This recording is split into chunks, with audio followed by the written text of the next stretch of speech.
Good evening, FF6 Worlds Collide crew. Welcome to the weekly race for Final Fantasy VI Randomizer. This is Yakko Wacko. I'll be one of your commentators for tonight. I've got Fantastodon here in the sound booth. How you doing? I'm doing well. I'm excited to see the race tonight. We have two very talented members of the Worlds Collide community, Hashmalum and Green Monkey, and should be a pretty fun race tonight. Yaki, you want to break down what exactly we can be looking forward to in this head-to-head community race? Well, if it's based on what we've already seen, a lot of craziness. This actually is This is open world, so essentially anything can happen in this one. And pretty much what it is in open world is that all of the checks are unlocked regardless of what characters you have. However, there still is a requirement to get into Kefka's Tower.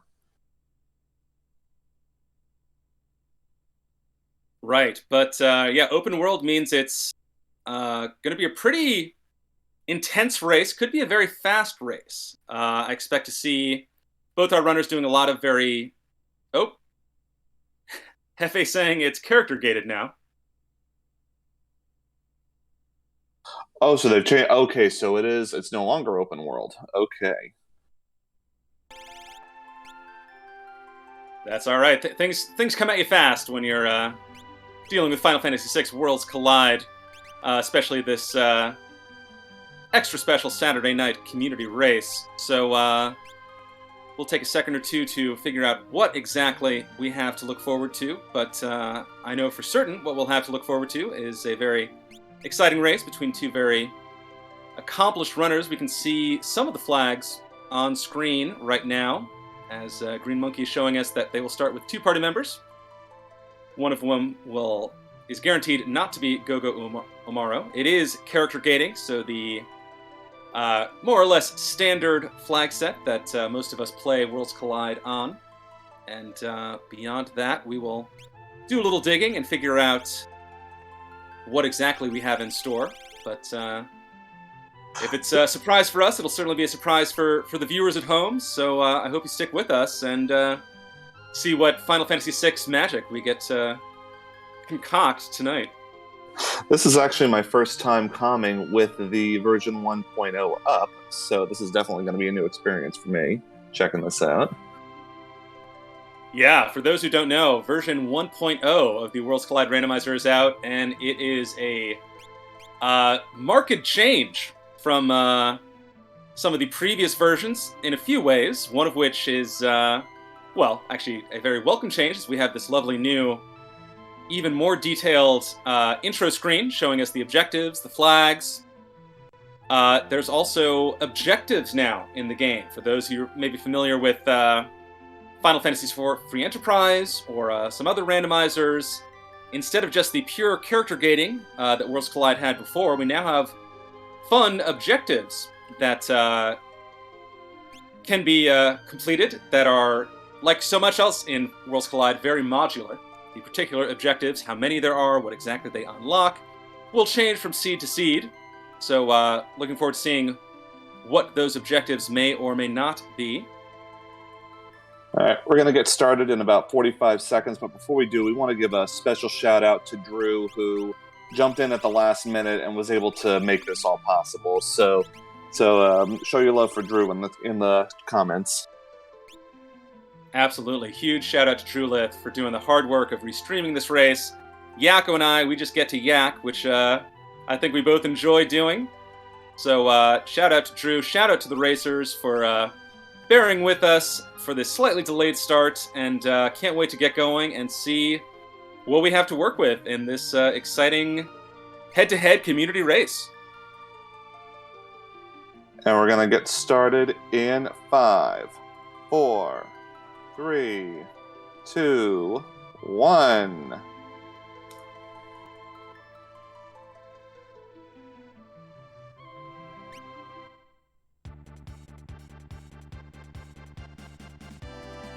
A little more than 2-1. That's all right. Off we go. We have Sellers and Edgar to start. Two characters I'm usually happy to see. Two pretty strong characters. Didn't get a peek at what their commands are yet, but What does that say to you, Yakko? A Cella's Edgar start. Oh, I will never say no to a Celis start because, I mean, first of all, well, they're both going into Narsh, first of all, but if Celis is the first one, the first thing I'm doing is I'm going to South Figaro and I'm raiding that and I'm getting that free check.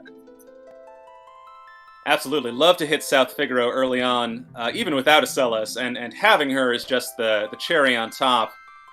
So many chests in South Figaro, so many shops, and of course a free check.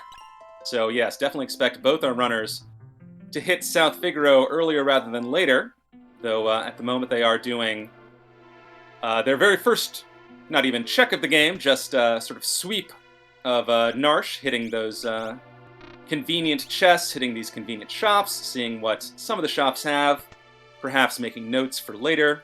Haven't seen anything too jaw-dropping yet. Well, we got a couple of good starting items. We got Gaia Gear, which absorbs earth elements. We saw a couple of good relics, the Pod Bracelet, which casts Safe and Shell, and the Merit Award, although not as crazy in Randomizer, but in Vanilla, the Merit Award allows a character to equip any item. Very true. It can be a very powerful item in the right hands, though a little too rich for our racers so far. They'll want to do some looting first, so they'll have some gear to sell before they do any serious shopping. But good to have information early on, especially in a race setting like this. You know, you're playing the seed, but you're also playing the racers as well. So I'm sure Hash and Monkey both know that if their opponent is probably going to check Narsh, they might as well check Narsh for that information as well, so there's not a information gap this early on in the seed. Hash you hate to be the one that... Sorry. Oh, no, we got Gigantos in there, and that's probably going to be... Oh, no, he's going to air anchor it out of there. Nice. Edgar with some starting tools. Love to see that. Ooh. Okay, not never so great mind. If you can't use them, though. Yeah, maybe never mind then. I think that's going to be a warp out of there, or just a nope out of there. Quick reset. Gigantos can be a very rewarding monster in a box in terms of experience. I think has the highest... whatever you want to call it, experience multiplier in the experience formula for enemies. So Gigantos can be a huge boon for some early levels, but it's not a pushover. So I'm sure Hash will make a note of that, perhaps come back later. Green Monkey finding a Pearl Lance in the Returner's hideout, and that is a very welcome find with an Edgar start. And a Muscle Belt, too, which is a 50% boost on HP, so if somebody finds a Valiant Knife, that's going to be very useful.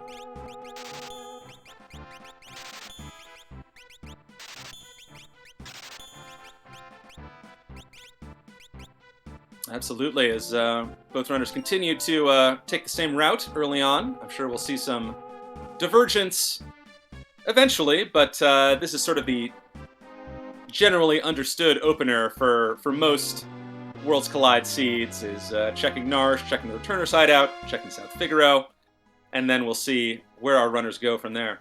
There was a Regal Crown in the trash can, which is a decent helmet for Edgar. Very true. So Edgar getting geared up early, it seems.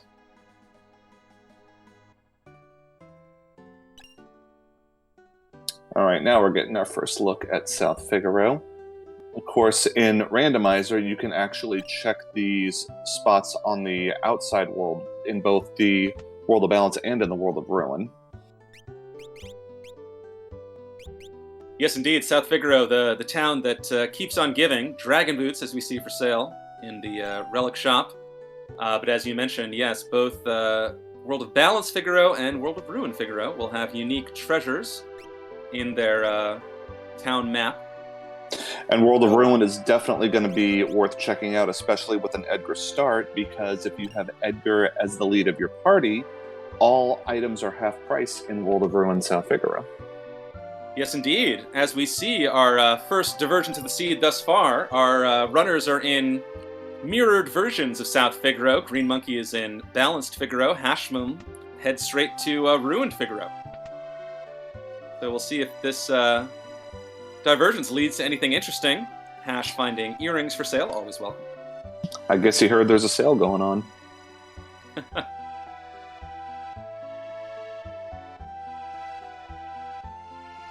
It's the South Figaro Mall. Everything must go. 50% off.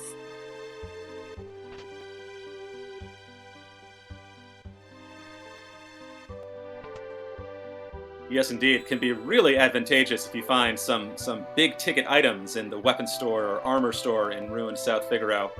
That All right. King Edgar discount can really help you out. And we have our first Esper check in the world, in South Figaro. It is Stray. And Green Monkey is the first one to check it out.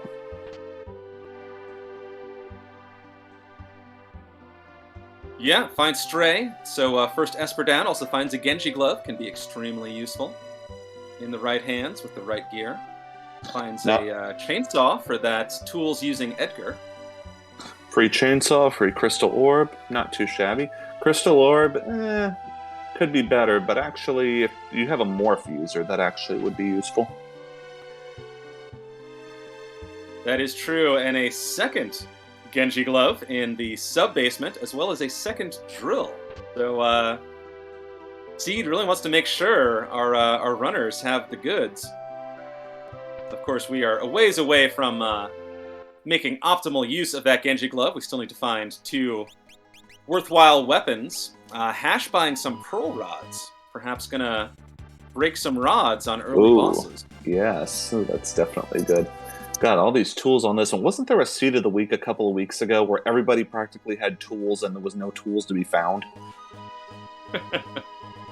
That is very cruel. I personally am a big fan of the tools command. I think it can be very valuable early on, particularly, but even later on. You know, drill is one of those defense-ignoring weapons. So if you have a drill, you can theoretically take down any boss in the game. Absolutely, and then Flash is also non-elemental magic, and it breaks through everything as well. Look, and there's a Bio Blaster there, too. Yeah, so we are geared up in terms of tools. Also grabbing some sleeping bags, always useful. Green Monkey doing a bit of inventory as Hash finds that Stray Esper. We will get a peek at it. Ice 3 and Magic Power 1. That is a pretty nice start. I'll take that. There was a Cure 1 there, which is good for the start. And if there's no other Cure spells, that might be what they have. Ooh, Thunder Shield in the castle as well. Another good one there. Yeah, so both our runners finding some lucrative loot early on in this seed. That Stray Esper is going to see, I suspect, a lot of use in this seed. Tier 3 magic, just so powerful. So crucial to have really at any point in the seed, but especially early on. It will do big numbers on enemies. Green Monkey heading to the throne of Figaro Castle and finding Go-Go sitting atop the throne. So that is our third character of the seed. Go-Go Dodo. Yes, indeed. Go-Go the Mime. He is, I think, inarguably the best mime in Final Fantasy VI, but really about all you can say about him. Does have the fairly annoying Zone Eater Cave check.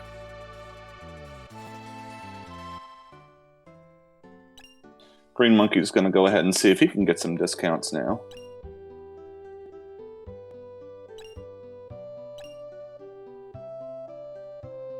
Yes, indeed, as Hash is figuring out where to go next. I don't think Green Monkey will find anything super exciting other than those earrings. But yeah, it looks like both our runners are swapping spots, swapping worlds, and will both clean out their respective South Figaros. They're not leaving anything for us. Curious to see if Green Monkey picks up some Pearl Rods the way that Hash did. There goes that merit award. Yep, I have a feeling he's going to be getting quite a few.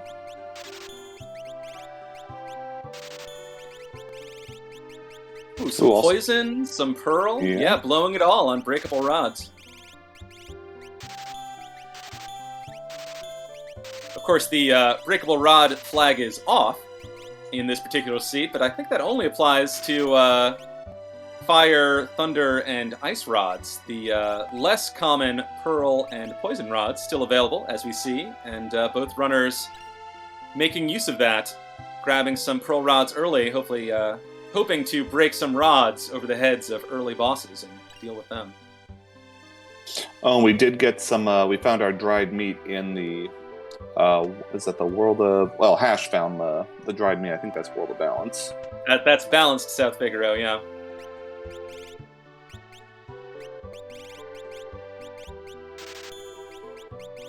Now the question is, where do we go from here? Back to Narsh, it looks like.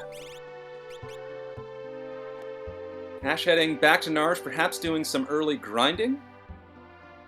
Just outside of Narsh is a very common spot to grind. Pretty safe, has that restoration bucket and a tutorial house right there.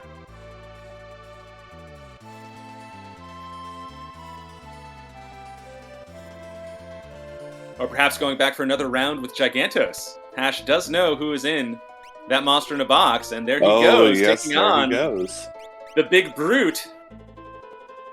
All right, let's. Oh, okay, good. He's got the preemptive this time. Do it. Meanwhile, Green Monkey is going to check the what's in Zen, what the free check there is. Mm-hmm. Yeah, Hash does hit Gigantos with air anchor, so that is a done fight for him. He will attack once and poof, die. Meanwhile, the Thief and Zen, pretty reasonable price, looked like under 10k. Green Monkey is basically there, so it looks like he's gonna take a chance and spend some money. And he's got the unicorn. All right, so that's 2 Espers down now.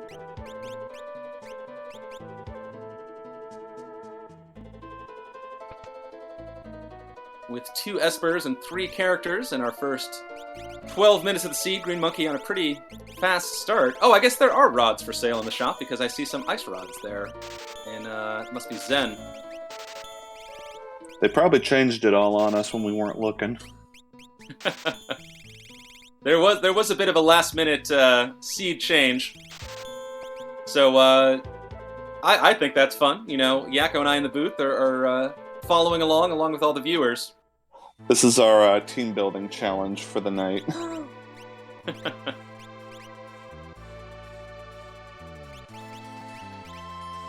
Green Monkey finding the good news about Stray, has Ice 3, also has Mute, very useful for the final battle. Unicorn has Meteor, which is very powerful, non-elemental damage. Not too shabby. And also Osmos if you need a quick boost on your MP. Yes, indeed. Green Monkey also has that Thunder Shield, so we'll be able to teach Bolt 2 to anyone on his party he so chooses. Excluding Gogo, of course, the Mimic, who does not learn magic, will just mime the magic of their party members. Right now he's a seat filler unless we actually get something that he can actually mime pretty well. Like, if we get a shock user, that would actually make Gogo pretty useful. Shock would be extremely strong, though, you know, don't discount having a second tools user in the party, particularly early on. True.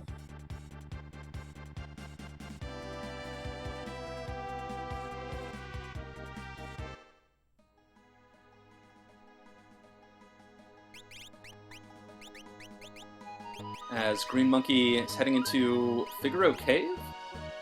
No, taking the charm off is going to do some Figaro Cave grinding, I think. This is, I think, a fairly new trend among Worlds Collide runners is doing some grinding in Figaro Cave. It certainly makes sense with that restoration pool nearby, so you're never in too much danger, provided you could survive a fight, which Green Monkey will be able to do against this singular Flan. Meanwhile, Hash is doing something a bit more operatic, if you will. Sounds like my kind of a run there. Yeah, Sorry, I do like this. I was just gonna say it's a good move, but it could also be risky depending on who the boss is, because you can also get some of your grinding done here and just kind of get a 2-for-1. Very true. If the fights are kind, yeah, you can definitely stack some levels early on.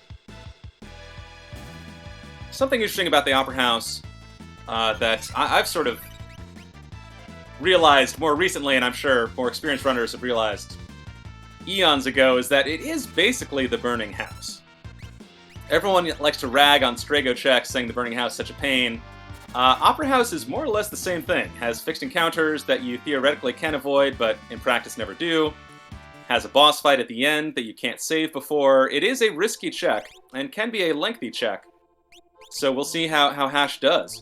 This is a bit of a gamble. Well, if he pulls it off, he's definitely in the driver's seat. Actually, I would say this one's probably a little safer than Burning House, because the most amount of fixed checks here is 5, whereas in the Burning House there can be unlimited. Well, that is a good point. As Hash makes it through the first encounter, runs directly into the Oh! and hey! Oh!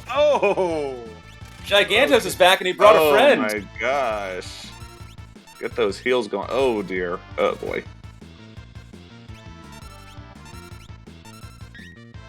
Yikes. Ow. And the Giganti are angry. Edgar, he slapped one with Air Anchor.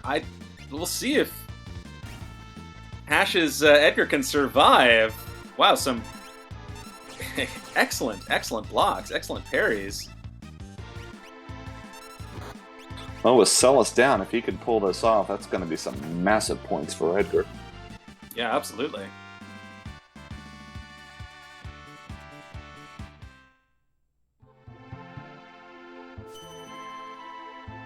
But yeah, I mean, I think Gigantos attacks like every 3 or 4 times to Edgar's 1. Though, slapped with Air Anchor, this is a 1 fight. So, congrats to Hash for good surviving job there. double Gigantos. Gets a big chunk of XP for Edgar, already level 14. As Green Monkey is doing the safer but less lucrative grind in Figaro Cave. Got some Zozo enemies there. Okay, luckily he had about 8 Phoenix down, so he's okay. Uh-oh, here they come again. The Giganti, the Giga Bros. And yeah, they just attack so many times in a round. Luckily, Edgar pretty well stocked in terms of HP. Does slap Air Anchor on one of them, so that's a dead Giganto walking. So He did also put the beads on them before this fight, so that'll increase his chances of blocking those throat jabs. That is smart play. Smart play from a smart player. And this is another 1 fight.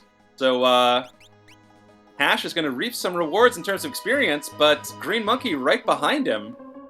Looks like Green Monkey's going to head into the Opera House as well. We'll see how he deals with these high-risk, high-reward Giganti. Or, nope, looks like he just wants to get on stage instead. Really? This is a new feature in 1.0. As we mentioned earlier, version 1.0 of the Worlds Collide Randomizer does add some objectives into the game and does add some fan-favorite encounters, including the opera scene. So,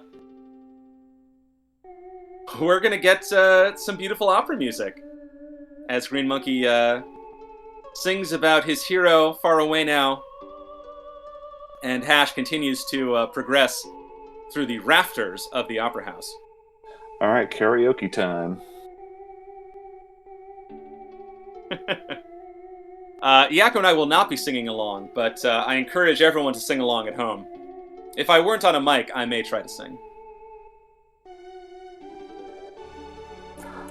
I'd go for it, but I'm on mute right now, and I'm going to be so off. And depending on how delayed we are. I know, and we didn't have time to warm up our throats. I don't have any, I need some lemon tea to clear me out. Yeah, I need my throat spray. I need.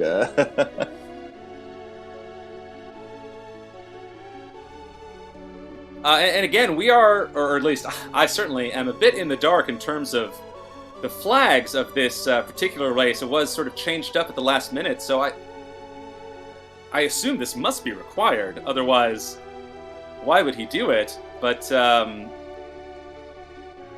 and chat helpfully pointing out, Opera Scene is a final Kefka objective, so will be required. As Hash does the other half of Opera House, runs into a Flame Eater at the end. Boy, sure wish he had Ice 3. Oh wait, he does! So GG, Flame Eater. I think the Gigantos had put up more of a fight here. Yeah, as we see the crack boom, Ice 3 doing 3,000 damage. It is super effective against the Flame Eater, and that is Hash through a pretty spicy Opera House, and is well rewarded in terms of experience. We'll see what he receives as the actual check reward. Not a character.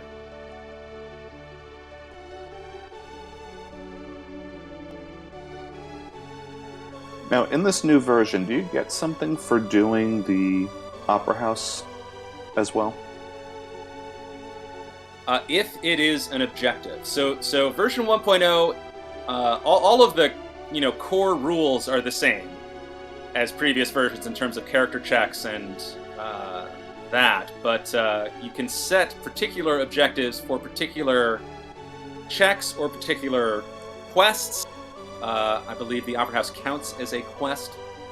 So this is in addition to the standard requirements as you or I may know them in terms of characters or espers. So our runners actually need a certain number of characters, a certain number of espers, and a few random objectives to boot, the Opera Scene being one of them.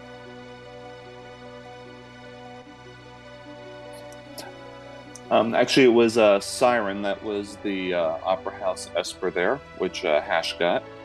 So that will be useful in the final battle. Yeah, Siren, an Esper you're always happy to see, though we did have Mute off of the Stray Esper. So we are double covered in terms of final battle mutage. Meanwhile, getting a quick look at Hash's levels, level 19 and 17 at 23 minutes. That's pretty strong. Definitely ahead of the curve, and Hash heading straight to Vector for another lucrative Celis check. This one of my favorite areas of the game, the Magitech Factory, as Green Monkey looks like is taking on the other half of the Opera House. Yeah, of course, Magitech, you got the option to get 3 checks here, so at least only one of them can be a character. The other 2 usually are either an Esper or an item, so we'll see what he gains out of this, and of course it's also a major treasure trove, so you never know what you're going to find in there.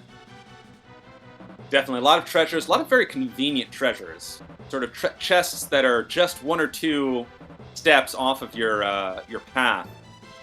So it definitely can be a lucrative spot, and is definitely a check-rich spot.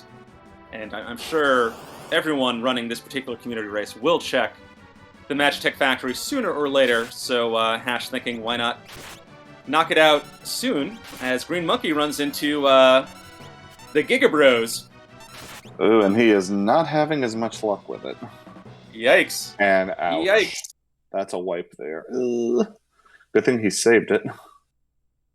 Absolutely. Yeah, we mentioned that when Hash found just the one Giganto in the chest. They are not pushovers, and double your Gigantos is not double your fun. So we'll see what adjustments Green Monkey makes. Looks like his adjustment is noping out and going elsewhere.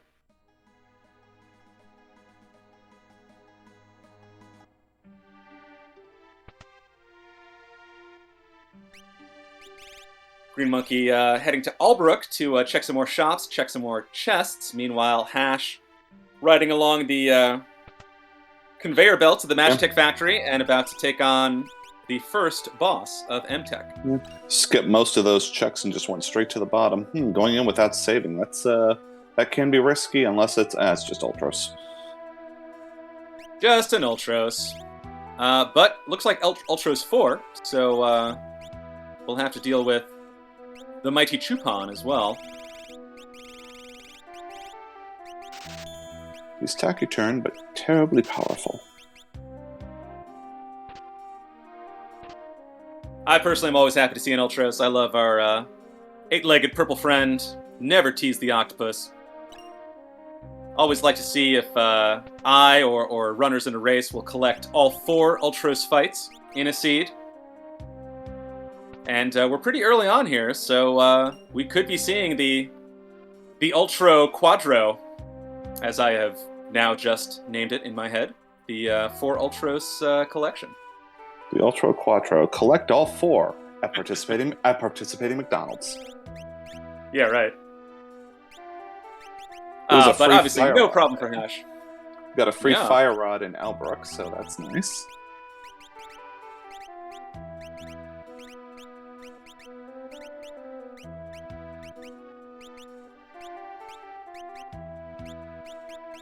Okay, Crusader is the Esper at the first check, and we had an autofloat objective. If anybody would like to explain that. Autofloat. That is another fun wrinkle introduced in 1.0. You can make objectives do many, many things. And when we say objectives, we don't mean in terms of you need to do X, Y, and Z to complete the game. That is, of course, part of it. But you can also add sort of conditional objectives or optional objectives, one of which is apparently heading into Magitech Factory, and I believe that means that Hashmalem's party members will be floating for the rest of the seed.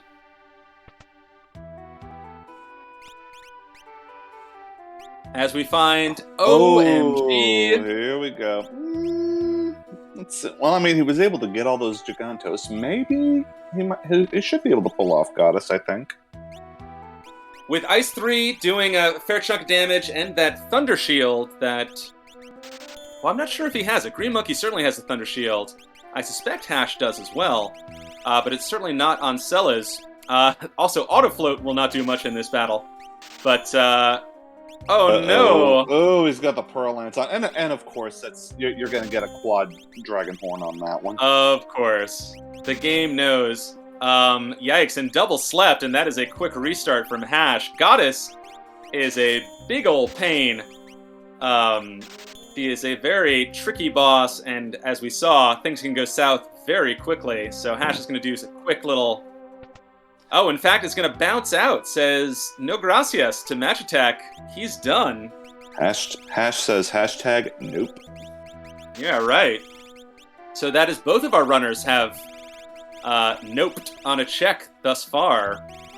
And looks like Hash is heading towards Edgar's check. In the World of Ruin, we'll be heading down to Figaro Castle. Kind of surprised we've waited this long to check over here, because this is another potential 3 check here. And of course, he hasn't found Gogo yet, so we know Gogo's on the throne, so that'll be his 3rd character. And, okay, so this will not be a character. This will be either an item or Esper. And we'll see who has been turned to stone, maybe in the Ancient Castle. We'll see if he decides to do that.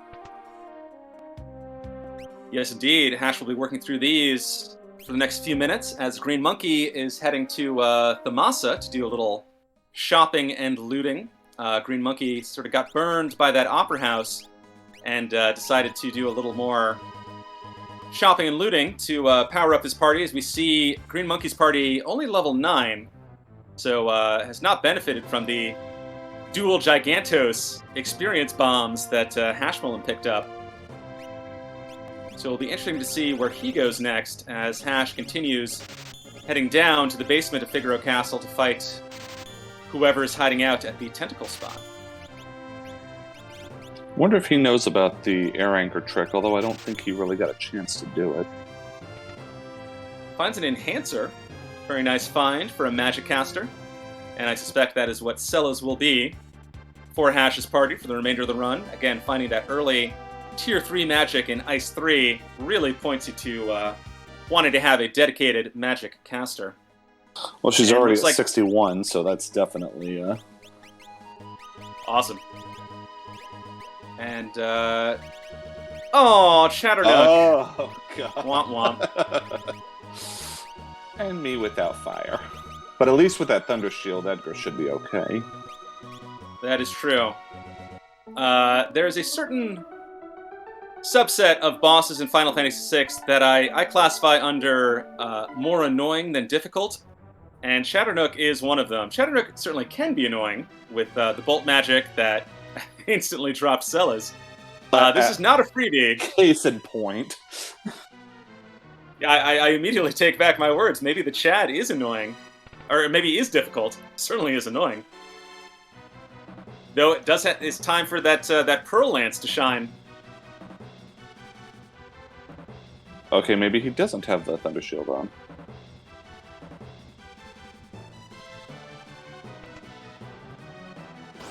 And that is a tough annihilation. That is not a fun spot to get blown up. I mean, Hash would have to walk through the entire ruined Figaro Cave again to get back there. It's all the way back at Magitech Factory, so yeah, he is nowhere close. Wow. Taking on that chick again, so this is Hashmalum sort of in a hard spot. Found Goddess and reset, found Chatternook and got blown out.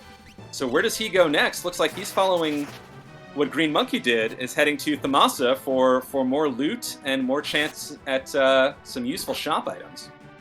So it's kind of a rude seed early on as we see the Gigantobros letting their anger be known upon Green Monkey's party. Yeah, and he's doing it the hard way with the using the rods. So maybe he's not aware of the air anchor trick. Yeah, looks like using rods instead. That Celas tanked a ton of hits, but does go down eventually. These Giganti just attack so many times in a round. And that is another annihilation. Wow, so suddenly this seed takes on a very different color. This is kind of a rude seed. Hash and Green Monkey have both been rolled by bosses and fixed encounters thus far. And this started so nice, too. I know, we were both excited about, hey, 1.0, fun objectives, ooh, Celas and Edgar, tools are great, but no, this is a hardcore, like, buckle down, figure out how you're going to survive kind of seed. This is a seed of a different color now. Yeah, as we see Hashmalum. Well, anytime you're heading to Mobliz to shop, you know you're in a difficult seed. The seed giveth and taketh away. Absolutely. Green Monkey, it looks like he's just going to do a grind at the steps of the Opera House to get some levels. I wonder or if a maybe Mirage just... Vest. I wonder if a Mirage Vest would be useful. I saw those for sale in Moblitz.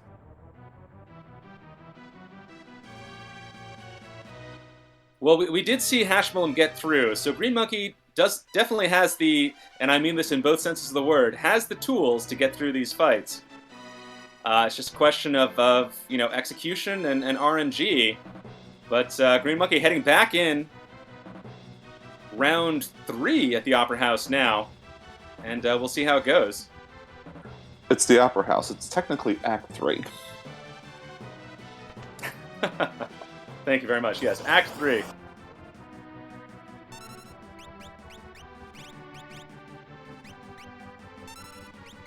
Okay, good. Start a little easier. Okay, so he does have the air anchor.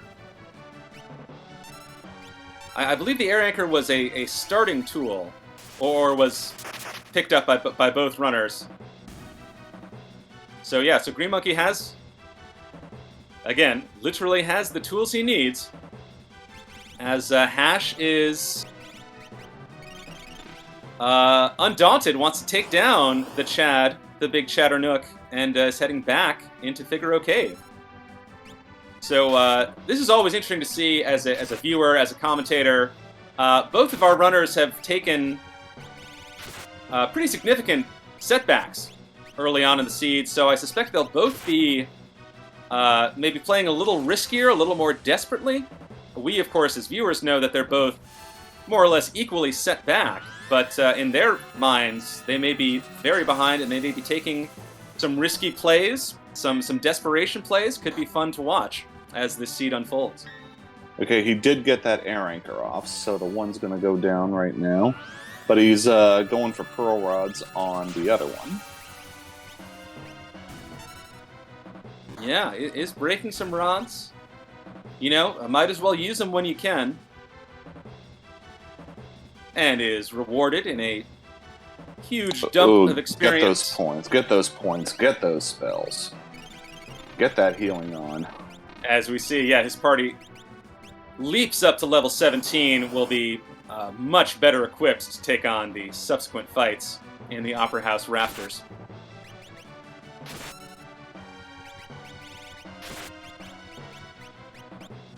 Meanwhile, Hash heading into round 2 with Chatternook.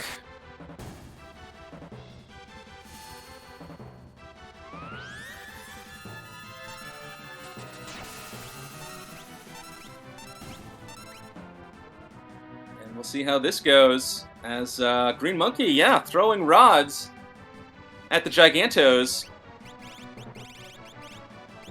Look at that, now level 21, yep. Very, very comfortable place to be.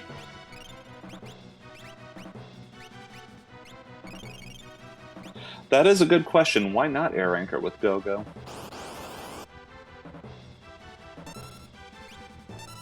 That would, probably be the optimal play. I suspect, in the heat of the moment, Green Monkey is just looking for what works, or perhaps making the call that air anchoring one and deleting the other will be a bit faster than air anchoring both of them. I don't know exactly what Green Monkey may be thinking, but, Yakko, I'm sure you and I know, and many in chat know, that when you're in a race setting and you're sort of head down trying to work through a seed, especially one that has rebuffed you a few times as this is, as wow. Green Monkey is now in a Giganto pincer, a delicious Giganto sandwich. Ouch. And he actually went and sought that one out, too. Ooh. Yeah, yikes. And they hit much harder in a pincer attack. Okay, so Tritalk was the Esper behind Chatternook. And what an Esper it is. Hashmalin finding a very juicy Esper, has Bolt 2, Bolt 3, and Magic Power plus 2. Oh, yes. And a hero ring in the back, so that would be very good for probably Celis as well. Yeah, not always checked that statue behind the tentacle boss in the Figaro Castle basement, heroing a very nice find. Hashwillem now, certainly his Celis is very happy finding 2 tier 3 spells, about to find Go-Go, and has plenty of magic power to boost Celis with as she levels up. So that Celis will be a very, very strong caster before this seed is done. As Green Monkey makes it through, takes on the Flame Eater. And after all those Gigantos, this should be a cakewalk for Green Monkey as well. Yes, indeed, Green Monkey also has Ice 3.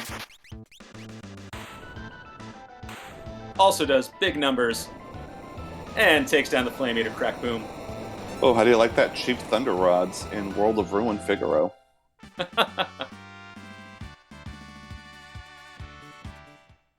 Well, that is a big help. And again, to your point earlier, yeah, the seed giveth, the seed taketh. So some early setbacks for both our runners, but also a lot of powerful tools to make the rest of the seed a bit easier.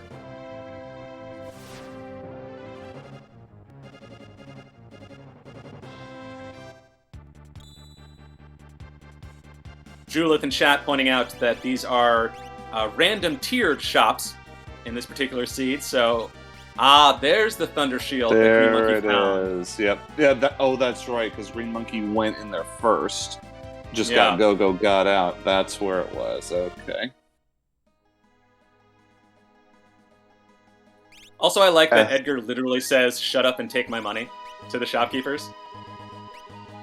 That always amused me. Now you know where the meme actually originated from. He's probably thinking I could have used that Thunder Shield about 30 seconds ago. No kidding. Meanwhile, Green Monkey is in Vector now, going to check the weapons shop and then work through the Magitech factory, and it will be interesting to see how Green Monkey responds to, well, not the Ultras fight, that's sort of a gimme, as all Ultras fights are, but the Goddess standing on top of the stairs at the second M-Tech check. I suspect Green Monkey is a little better prepared for that. Obviously, it has the Thunder Shield that Hash lacked, but we'll see how it goes. Ooh, took the Moogle Charm off, so we'll see at least one random battle here. Interesting. Doing a bit of grinding, not confident in levels.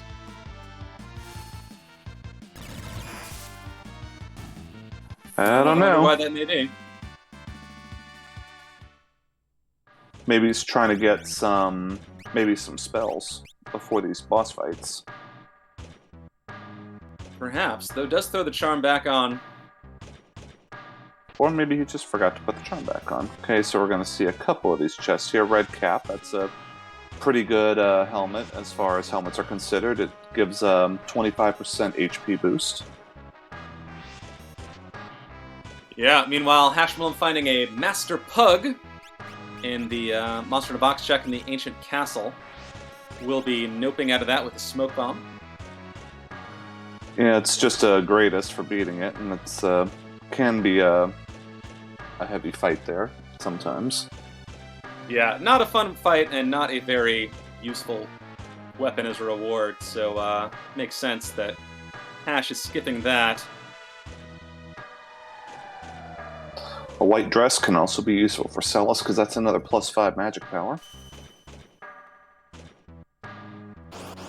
Yes, indeed, as Hash runs directly into the dragon, and it is the Ice Dragon. Ice Dragon. Well, he does. I think he's got some fire rods, although I think he's going to use the thunder rod. He has 29 thunder rods, so hey, no shortage of thunder damage. At 1,500 a pop, yeah. Obviously can't cast Ice 3, but yeah, thunder rods for days.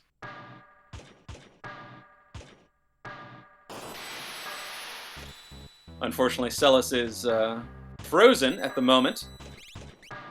So this will be the Go-Go and Edgar show as Green Monkey... Come on, Celis, let it go. You're Celis, you're not Elsa. Dragon already down.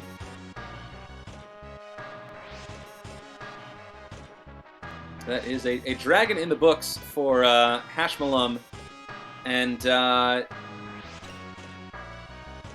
are dragons Cat Hood, okay. I don't think they are. I didn't see it, but that, of course, that really doesn't mean anything. Now it's... Oh, an Illumina. An Illumina, and the bonus objective, completing the Ancient Castle, means all of Edgar's tools are unlocked. All right. I would say we have seen most of the useful ones already, but always happy to find an Illumina, certainly, as Green Monkey is taking on this Goddess fight. I think the only one we haven't seen is Noise Blaster and Flash, I think. Hash bought Flash somewhere. Okay, I see Flash. So, gotta do the math in my head now. Someone found a chainsaw. Maybe it was just Noise Blaster. There you go. Meanwhile, as Kabasiago in chat pointing out, Hashmalum has decked out his Edgar with Illumina, Atlas Armlet, and the Gauntlet, doing 1.5 times as much damage per strike, as Green Monkey does take down the Goddess, honestly, pretty efficiently. Not a lot of trouble there. Threw some rods at the problem, and is through there, so we'll get to see whether Green Monkey... First of all, we'll see what this particular check is. It is a dead check, a mere Aegis shield, or Aegis shield. But looks like he's going on to Magitech Factory 3, the best part of Magitech Factory, the incredible Indiana Jones Micro Thrill Ride. Oh, yeah, and he didn't go back to save, so this is going to be interesting. Hopefully he puts it on a different file. Well, there is a save down here. Yeah, but as we've seen in other runs, make sure you put it on a different file if you're going to save on here, because if this is a check that you cannot get past, you're stuck. That is true. That old CRPG adage that is burned into my brain: save often and in different slots. Yes. And actually, he didn't save, so oh boy, this.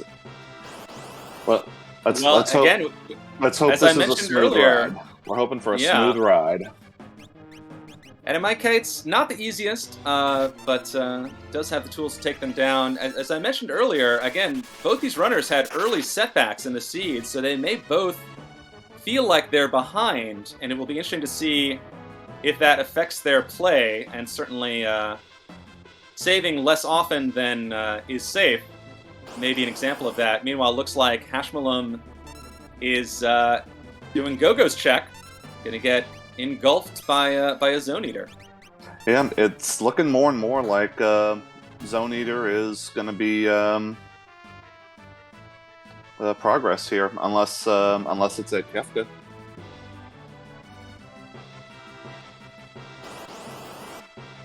Yeah, it will be interesting to see. Both our runners, again, are on very divergent tracks, but both tracks that hopefully for them will yield some progression, but if not, could be significant setbacks. Yeah, use that flash. I like that flash.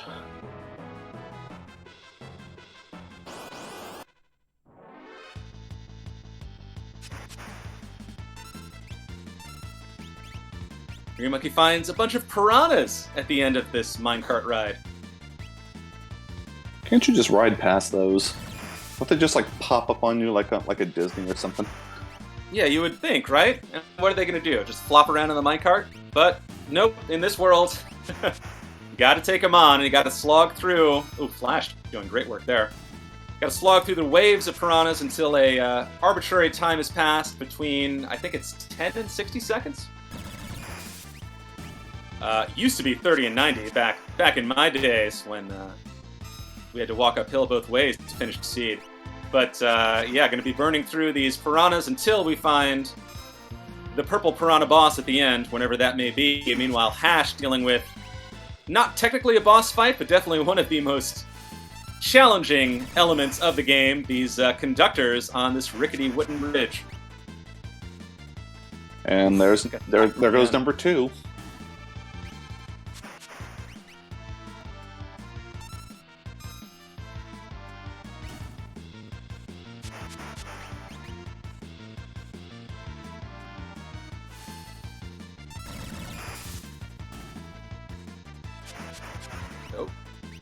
Okay. Hash was thinking about that, going for it. Yeah, and there Hold we out. go. Green Monkey still dealing with waves of piranhas as Hashmalum is through. What did they update the piranhas to go like 2 minutes now?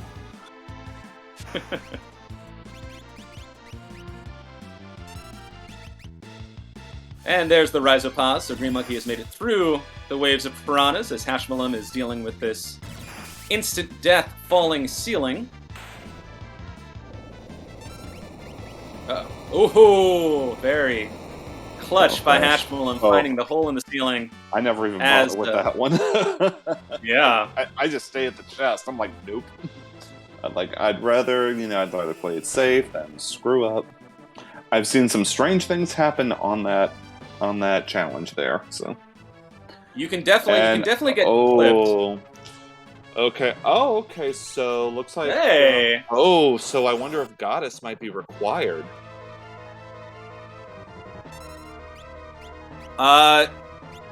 It is very possible. It is.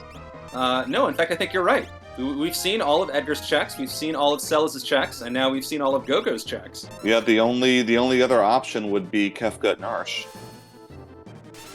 That's true. So you're correct. The seed not necessarily locked behind Match Tech 3, but very possibly may be, as Green Monkey picks up Realm, very useful character, especially with all those magic power up espers. Realm, of course, has the highest base magic power in the game, aka Murder Child, can do just great work for any party. given the right spells. This Atma weapon is a very winnable fight for Green Monkey. In fact, it is one. It is, yes. He is very, very happy to have a fourth member of his party, and a useful one at that. Yeah. World of Balance Zen is way too much money for that Esper. But we do have some decent stuff in the shop there. There was some Genji armors and red jackets in the shop there.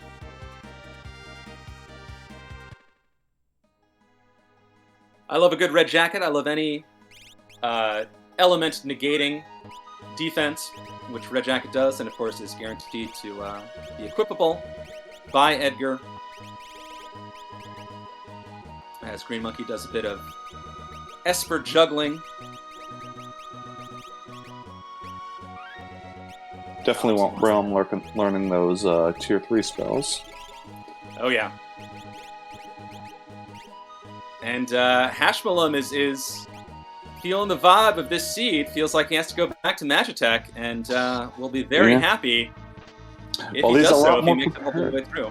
Yep, he is a lot more prepared this time. He does have the Thunder Shield now, and he's got another character, so it shouldn't be as bad, but stranger things have happened.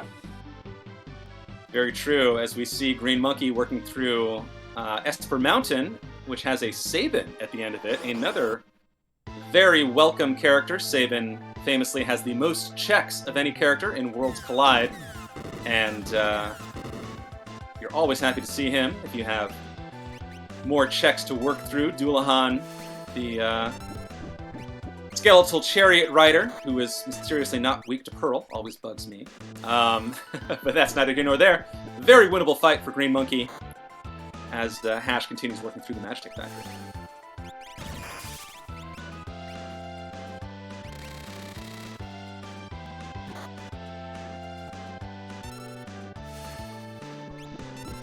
Alright, prepping for round 2 here. It's Lady Lore in chat saying, the Murder Child is definitely worth doing the Magitech 3 check. I completely agree. completely, yes. Such a powerful caster, especially with the spells that our runners have already found. Definitely worth the check. As Hashmalum is back in the OMG fight. And he take down the Goddess.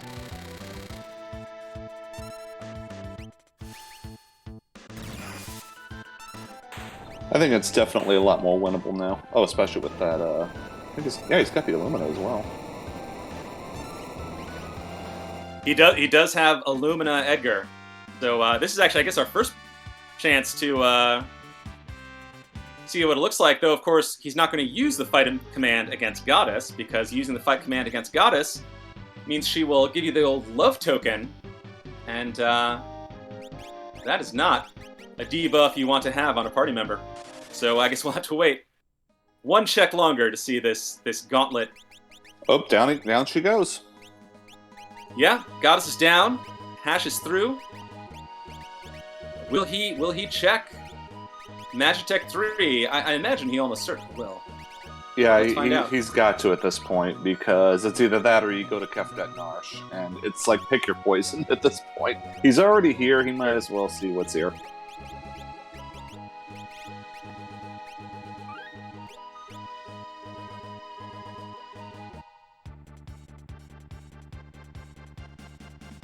I just thought the way Hash's Edgar is equipped is very evocative to me. He has the Illumina, he has a regal crown, and he has leather armor.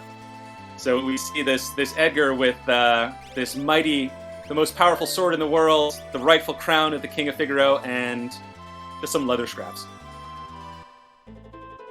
It's like wearing a tuxedo with sandals. Exactly. The Green Monkey, as we see back to Ruined Zen, making use of that Sabin he now has, is do a bit of shopping and then check out the collapsed house.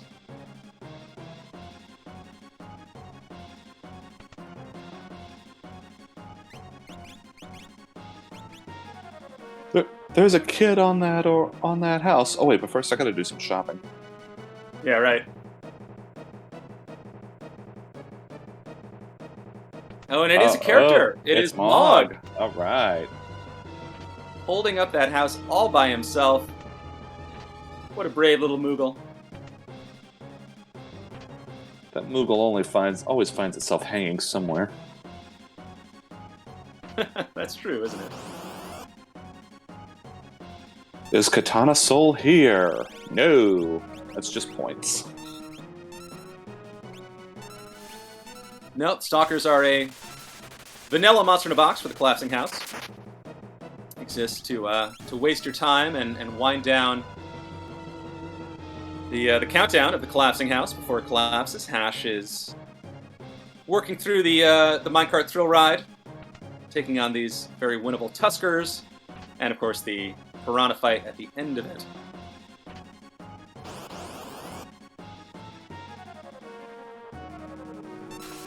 Oh, there Meanwhile, it is. whoa, there's our Katana Soul. All right. The monster in the box you always want to see. Yep. Only unlockable with Sabin. Yeah, I'm sorry. Yeah, go break down Katana Soul for us. Okay, so Katana Soul, your reward for defeating Katana Soul, you get a whole bunch of gold and you get the offering, which is a super huge relic. It is a very powerful monster in a box. However, it does have quite a few weaknesses you can exploit. It is vulnerable to poison, so you can just let that go down, and it's also vulnerable to confusion.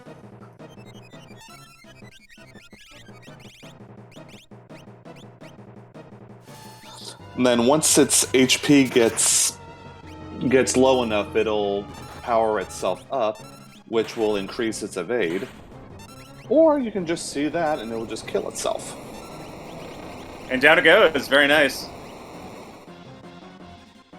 One of the great uses of Noise Blaster. Again, the Tools command, surprisingly useful. Hello, bottom tier. Thanks for the raid. Welcome. This is Final Fantasy VI Worlds Collide, the weekly race. We've got Hashmalin and Green Monkey battling it out here. We've had quite a fun time so far. Yes, indeed. Pretty exciting race as we are approaching the 1 hour mark.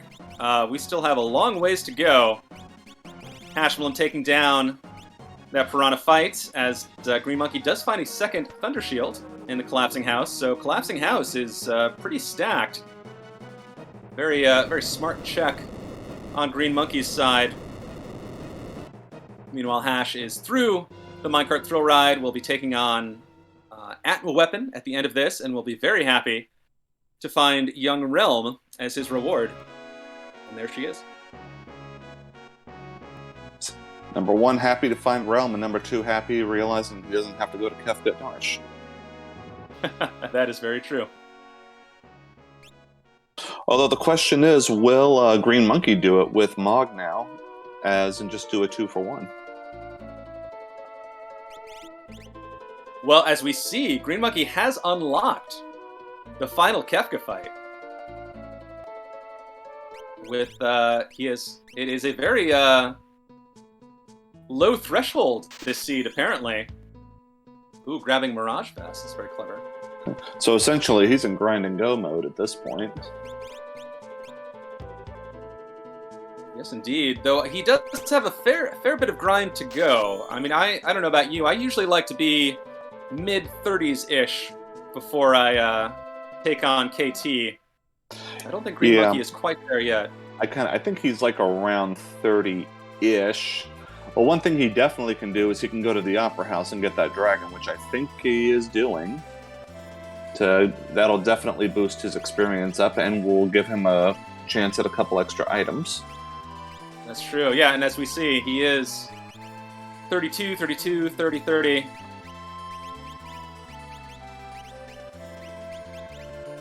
And yeah, fairly decent party, fairly decent gear. Nothing exciting to really make use of that offering, but certainly enough to get through eventually. You know, obviously depends a lot on what bosses we have to deal with, etc. Alright, Hash is getting his Sabin now. And we'll see what dragon is coming up.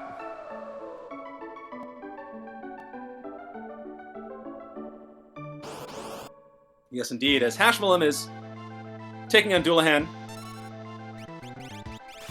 the gold dragon. Oh, that's easy. Throw some poison on it. Especially with double thunder shields. This gold dragon is free dragon. Throw some poisons, you're good. I, of course, question whether it's a dragon at all. Looks much more like a yellow dinosaur to me. But, you know, if it calls itself a dragon, who am I to judge? The powers that be at Squaresoft, I think, ran out of sprites.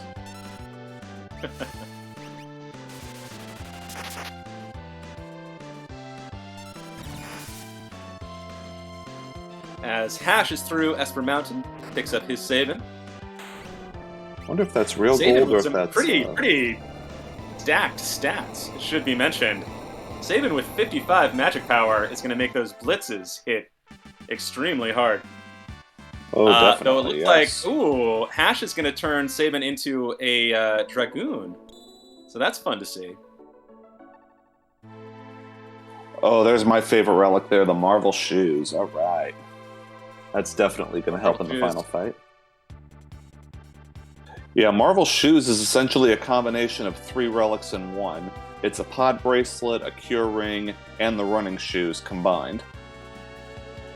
Yeah, you ask, which buff do I want? And Marvel Shoes says, yes. It gives you a lot to work with. And in case he does come across the tentacles, the Marvel Shoes actually will prevent seize. Yeah, a very underrated but very appreciated use of haste is that it will negate slow, and tentacles will not seize you unless you are already slowed. So Marvel Shoes does that job very well. As Green Monkey is working through the Phantom Train.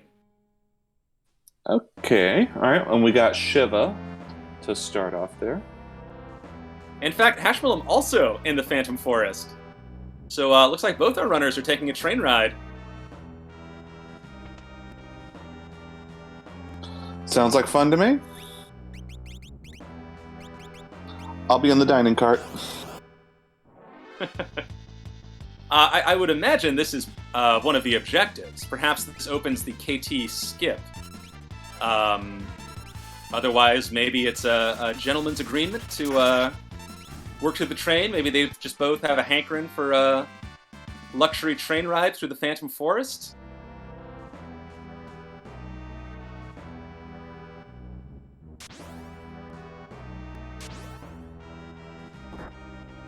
I do think it's very funny that both runners now have the auto float status set, so they will be bobbing up and down for the rest of the seed. Oh, gotta love it.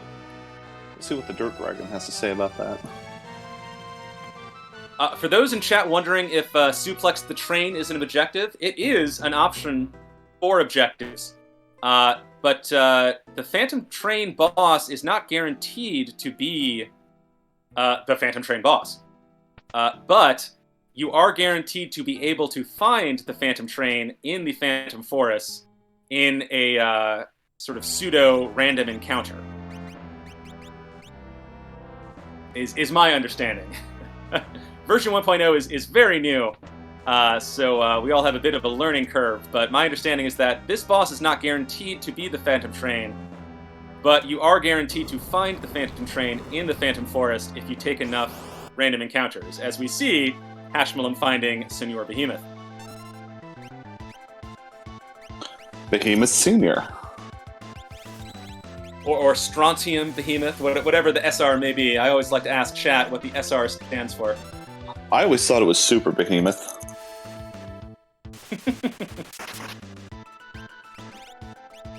I mean, that makes as much sense as anything else. I mean, it makes more sense than most. It's called when you play this as a kid, you come up with weird stuff. I think even as a child, I called this Senor Behemoth. I think maybe it's supposed to be like Senior Behemoth, like it's more powerful than a normal behemoth. But I've said Senor so many times in my head that that's all I see. Yeah, definitely more powerful. Yeah, at least a free behemoth suit out of it. That's really good for Realm. Very true. Okay.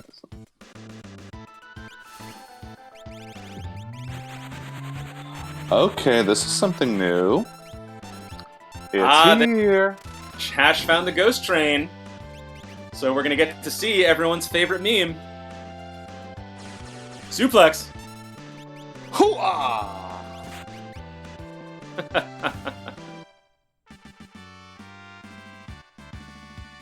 Hey, weren't you the one who rolled it?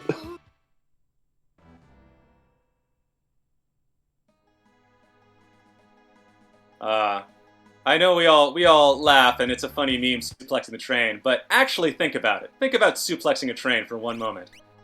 It is bonkers. And the fact that it can happen in Final Fantasy VI is just one of the great gems of this great game that we all love so much. Green Monkey quickly double-checking how to pull off a suplex, and we'll see him find his ghost train pretty soon. As Hash is moving on to another save and check, Barren Falls, which I like because it is a free health refill, is usually when I head to Barren Falls. And you're already here, might as well. And now it's time for Green Monkey to get that train off the tracks. Yes, indeed.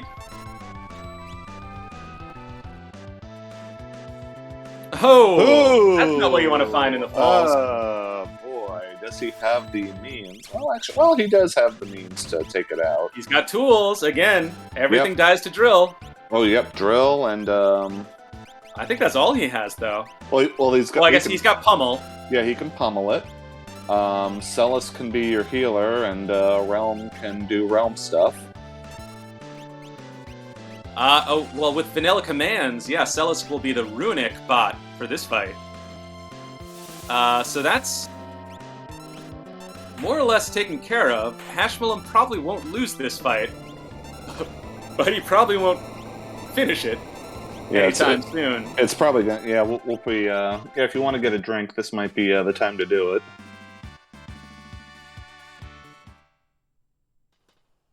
But again, I go back to this. I think people sleep on the tools command. Yeah. You know, this is drill showing off. Don't hate the tools.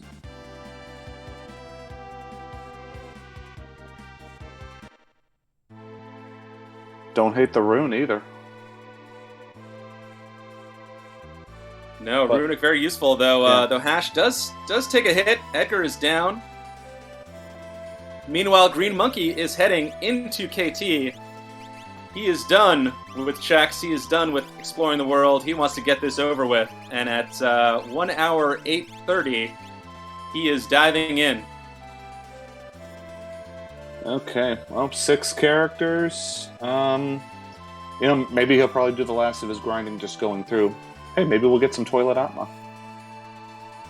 Wouldn't that be fun? That is also another optional objective added in the 1.0 release. Yes! Worth pointing out, Green Monkey did not do the Ancient Castle, I believe, so does not have an Illumina at his disposal. So he didn't. Yeah, well, we'll have a different build for his Edgar, may have a different time working through KT, which of course, as we all know, is a game unto itself.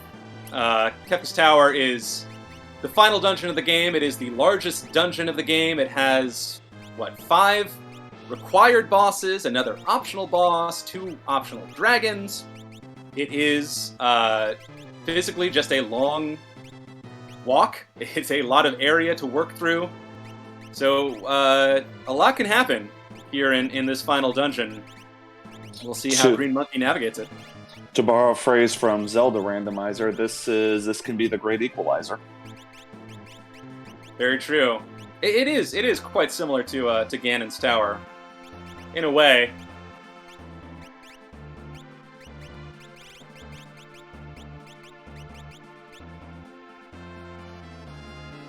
Meanwhile, Hashwillem's reward for that Magic Master fight is a pretty underwhelming Esper.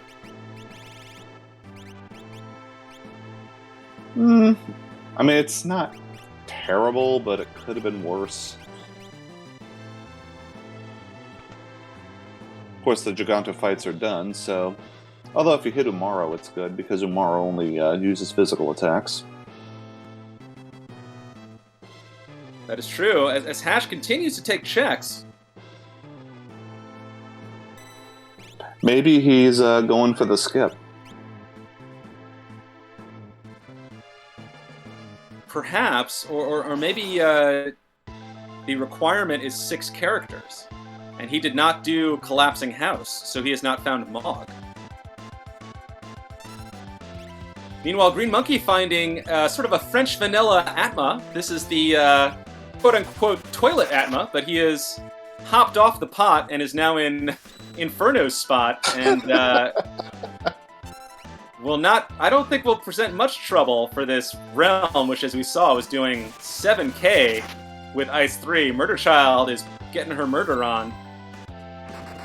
I just hope you remember to wash nearly his hands. 8,000. What, all 5 of them? Yeah, exactly. Hey, in these times, you gotta wash your hands.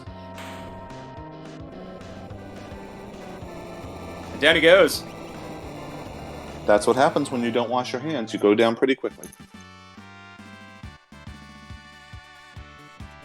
You know, it's not Atma's fault that the 3 statues created him with IBS. He just has to deal with it. But anyway, dumb jokes aside, Atma is down. Green Monkey's taken down the first boss of KT. And we'll proceed through, eventually getting to the gauntlet. I don't imagine Green Monkey will take on any dragons along the way. Meanwhile, Hashwillem finds Niles and Fraser Crane, the Crane brothers. Already 1 Crane down. Just give me them tossed salad and scrambled eggs.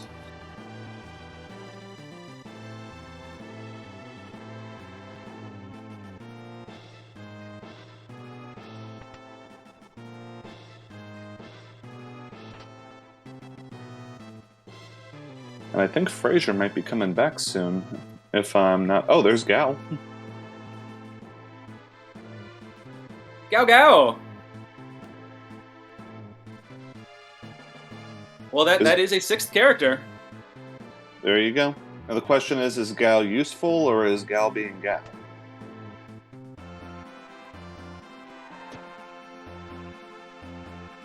You know, I don't think Hash really cares. I think he's happy to find his 6th character, and is doing another Sabin check, is heading to the Imperial camp. Again, I apologize to the viewers. I personally am not completely sure what the requirements for this seed are. Oh, Drulith, though, our tremendous restreamer, helpfully pointing out that doing 4 Sabin checks will unlock Bum Rush, the most powerful blitz in the game, and that is definitely a tantalizing prize.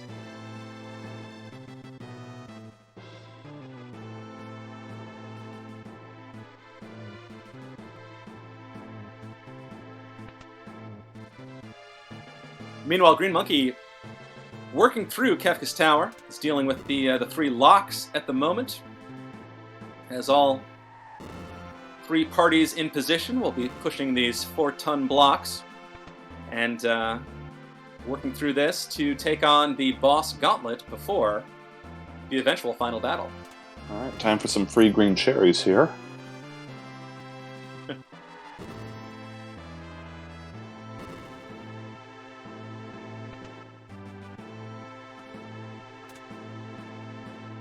Still making use of those rods, you know? You bought 29 of them, might as well use them.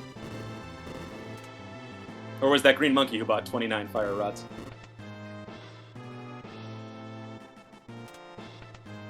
We shall see as we progress, as Green Monkey takes on the first of the gauntlet bosses here at the end of Kefka's Tower. Narapa. Okay. Yeah, he Rappa bought the Rappa. Thunder Rods in Figaro Castle. So, yeah, Hash has all the Thunder Rods. No Thunder Rods for you. Yeah.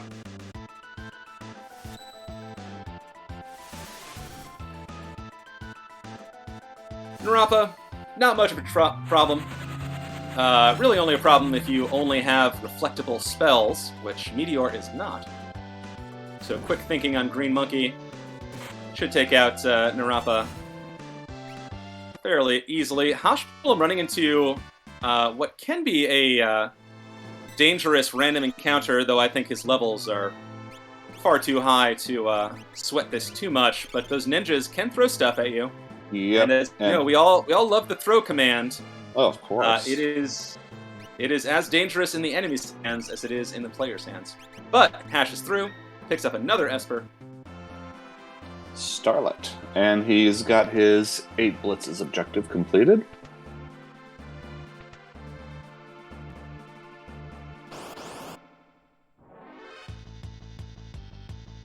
Well, let's see. Yeah, looks like he's heading there as Green Monkey finds a free fight leader, LOL. Technically a boss fight, but Okay, so he's going for the collapsing house. I'm sure he'll be satisfied with what he finds in here. That is true. Yeah, Hash heading back into Zen. We'll be curious to see if he checks those chests. We know there is a Thunder Shield and a Katana Soul in the collapsing house. Katana Soul does not seem super useful in this particular seed. We haven't seen any of those real game-breaking offering weapons yet. But we'll see if Hash is interested in treasure or if he's just gonna blitz through, as it were. Yeah, it looks like he's just blitzing through. I'm sure Valiant Knife's at Toilet Atma. Wouldn't surprise me.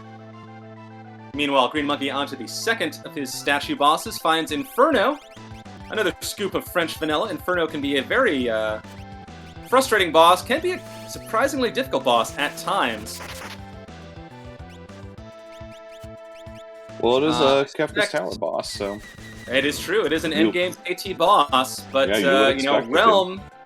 Realm is an endgame magic caster, and I think this Ice 3 will kill Inferno faster than Inferno can kill Realm. Dirt.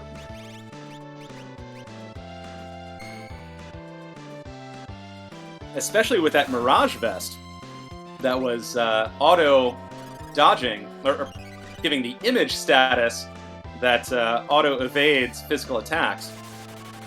So smart play by Green Monkey. Okay, so he still hasn't gotten his final objective yet, so the big question is, where is he going to go for it? Because Green Monkey did the Opera House early, and Hash has not worked through that cinematic check. Yeah, he did his Gigantos killing and took off from there.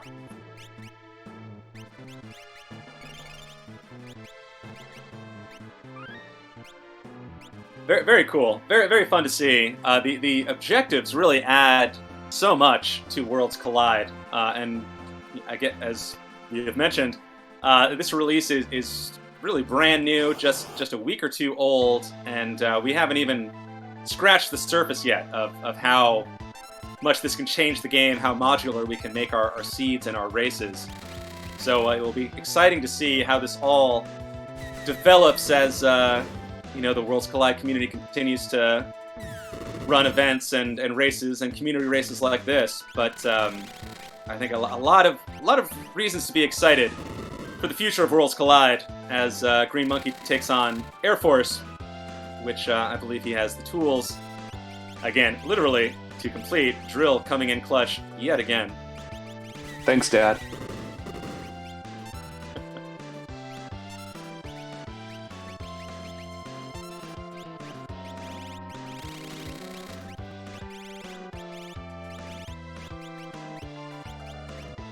Does he have the Lightning 3 spells as well? Does Green Monkey? Yeah. Bolt 3 was on Tritalk, which also gave Magic Power 2. So I doubt he ever put that on Edgar. That would have much more use on Sellers or Realm. But Green Monkey gets through the fight. That is all 3 statues down, and Green Monkey is on the precipice of the final battle. Obviously, he'll do some last-minute adjustments and double checking. I always do that, make sure I have my espers in the right place. Everyone's geared how I want them to be. Exactly. Moogle charms aren't exactly effective in the final fight. That is very true.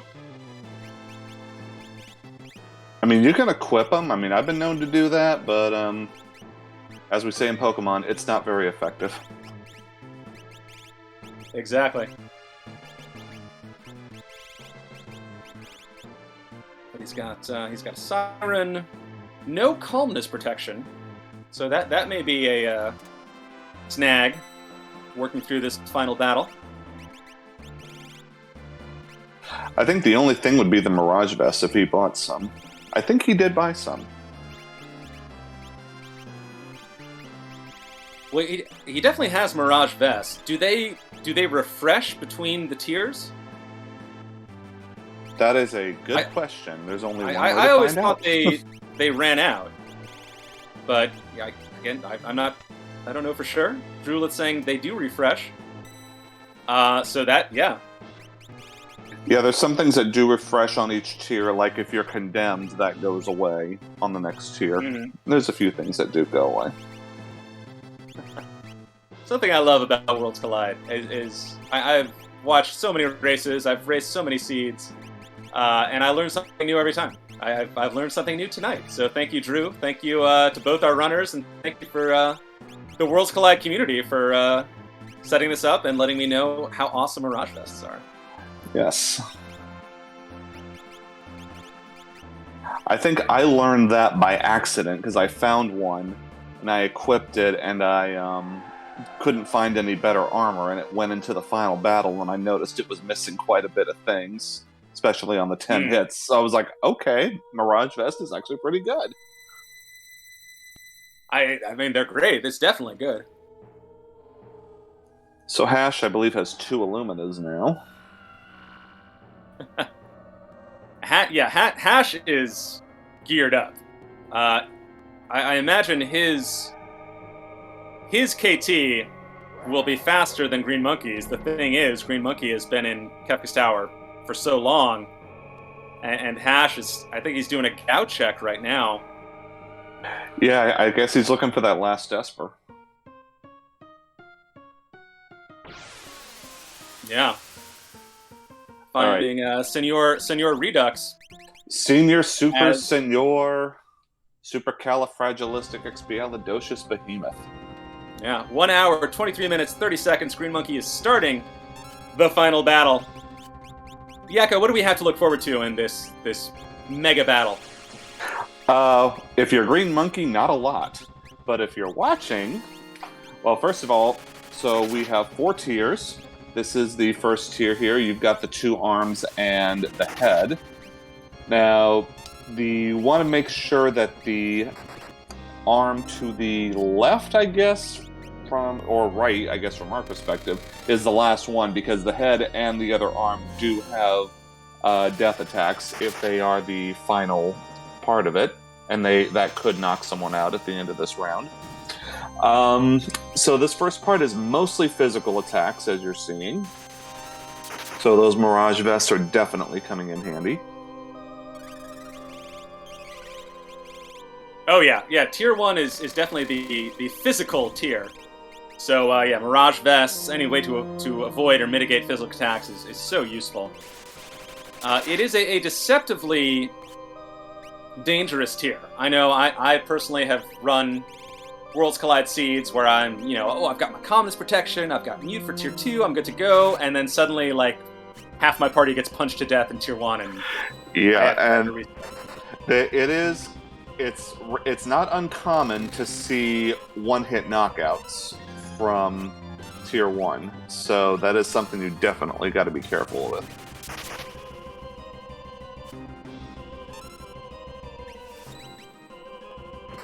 Though it looks like not much of a problem for Green Monkey. Dealing with Tier 1 very efficiently, very safely. Hash is now doing, I guess this is going to be a combination Mog Kefka check.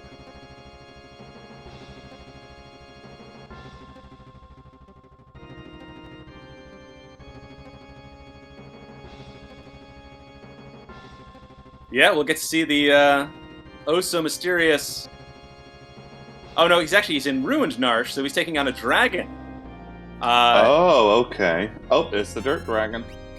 Oh, Dirt Dragon. Good thing he has auto float. So I think he will be taking basically 0 damage. Well, I guess Hone Tusk is a physical attack. Yeah, pretty much. Yeah, another one that's vulnerable to poison. So just throw that and just hack away at it. Meanwhile, we see Green Monkey taking care of Tier 2 by the book. He is muting magic. He is instant deathing, the one that is instant deathable. He is targeting Tiger. This is a very classic textbook way to take care of Tier 2, which can be very scary and can definitely spiral out of hand if you're not playing it by the book.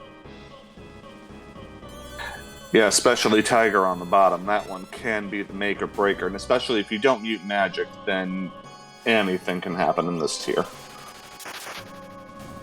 Oh yeah.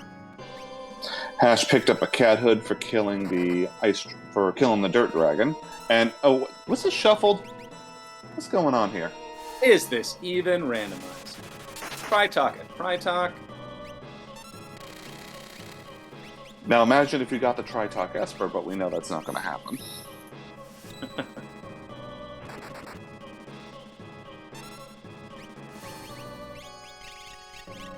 I wonder sometimes if a vanilla Esper seed would be fun. I sort of go back and forth on it. I think, it's always fun to change things up, but I also think that a lot of those Tier 3 spells and like endgame spells are like one Esper teaching them at X1. So I've never actually tried it, but I'd be curious to see if, Chad, if you have any thoughts, or Yakko, what you think. I wouldn't knock it. Sure, I'd give it a try, just for laughs. Okay, he picked up Ramu. Is that... Okay, yep, that was his, he got his 10th Esper, so now he is in go mode. Alright, gonna warp out of Ruined Narsh.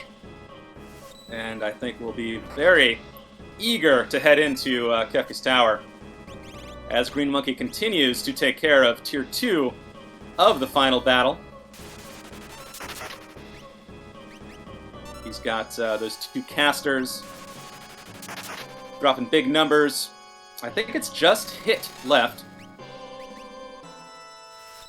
Drill continuing to show up even this late in the game. Again, don't sleep on Drill. It's no Illumina, but it'll get you through. Exactly. Actually, there's still... Yeah, okay, so 2 of them... No, actually, I think all 3 of them still have their Mirage Vests on, so this 10 hits should be almost nothing. Yeah, as we see 10 hits going on. No riddle there. 10 hits is an attack that hits 10 times. But with all that physical prevention, not scary for Green Monkey. He ascends to Tier 3. And this is where things get a little interesting, because Green Monkey does not have... Oh wait, no, we just talked about this. Mirage Vest protects against Columnus, so maybe he does have Columnus protection. We will see. Meanwhile, Hash is approaching the first boss of KT, which is not Inferno, it is Atma. Yep, he took some Imodium ID, and he's good to go.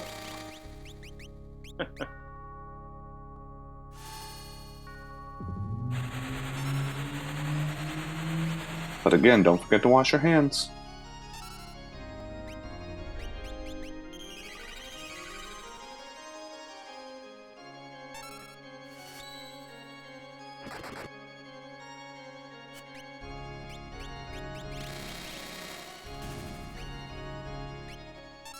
It took Green Monkey 25 minutes to get... Actually, it took about 15 minutes to get through Kefka's tower, so I'm pretty sure Hash will get it possibly, maybe even in half that time if he's lucky. He will, I imagine, make up some time working through KT, just with the power and the levels he's earned from doing those other checks. But he's got a long way to go, and meanwhile, Green Monkey at Tier 3... Still using that drill. Love to see it. I think Lady is down. He's just dealing with sleep.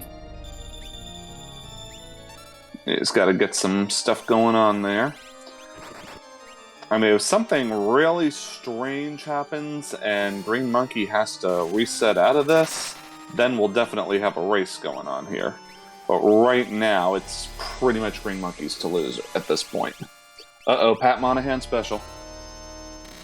Watch out for that train. Well, that definitely derails... Oh, there's the columnist attack. Whiffs and whiffs. Thank you, Mirage Fest. Boom. Green Monkey going to the final battle with his full party. As you mentioned, Yakko, anything can happen. You know, an untimely Ultima could definitely change things around. But as it stands, Green Monkey in the driver's seat as he ascends into the clouds to take on the Mad Clown.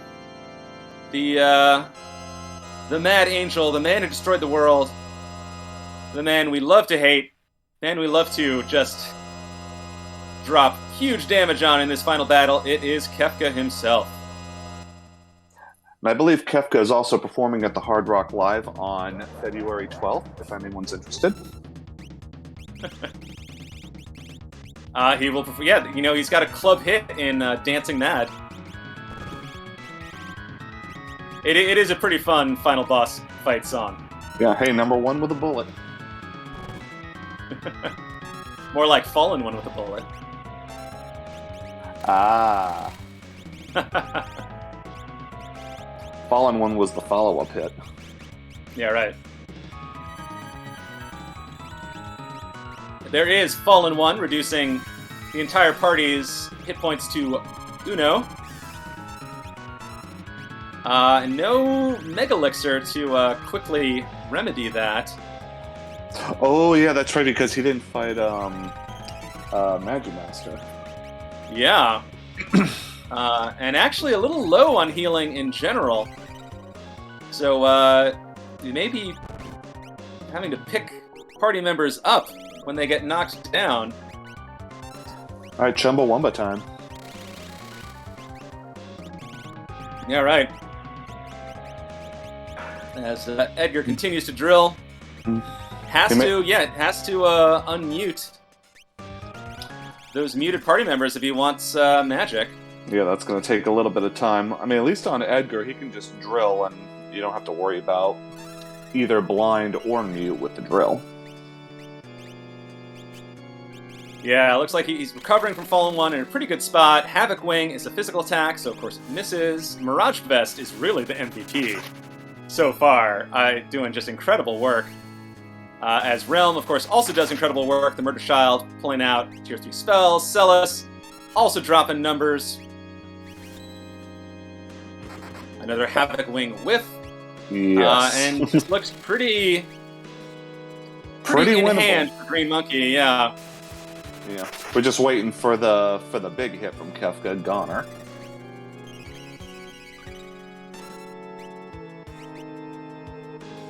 Well, he's got the hit points to survive Goner. The end comes beyond chaos. Goner, I think, inarguably the coolest looking spell in the game. It is not the most dangerous spell in the game. So if you keep your hit points high, you should be alright. I don't think Goner would kill any of Green Monkey's party members as it stands. He's chucking elemental shields. Yeah, this is looking... Oh, no, he did get the Goner off, alright.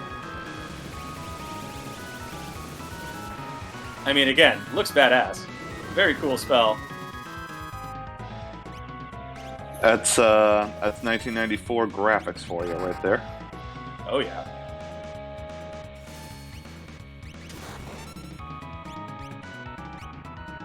Halo can't even. Enough shield, quad 9s. I think that's the spec. Back That's boom! it. GG! Oh, all right.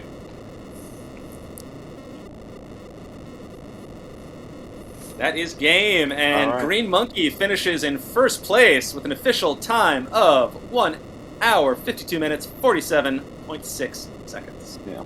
Well, with the time delay, actually on the Wait, that's not right. yeah on the clock here it was actually one. I got him at 1:35:24. Remember, we did have to do the shenanigans did happen in the beginning off stream that we don't talk about. So Yeah, it's very true. I read that out loud and then said, wait, what? oh my gosh. All right, yes. Yeah, get your GGs out if you haven't already.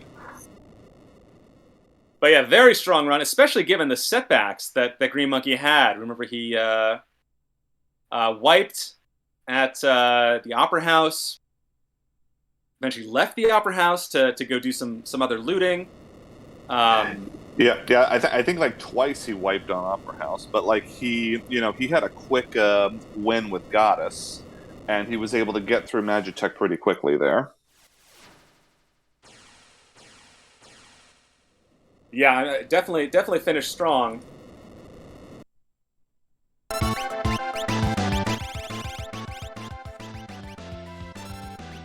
Yeah, I didn't do too many notes on here, but yeah, I did get a few things down here.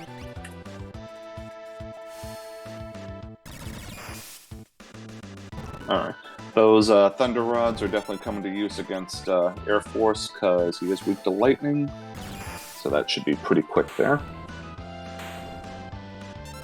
Great.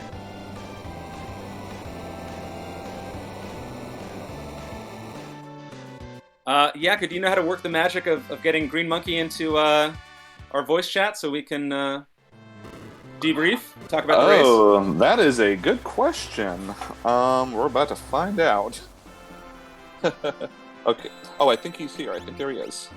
I think Drew beat me to the punch. Great, yeah. Green Monkey, GG. What'd you feel about that race?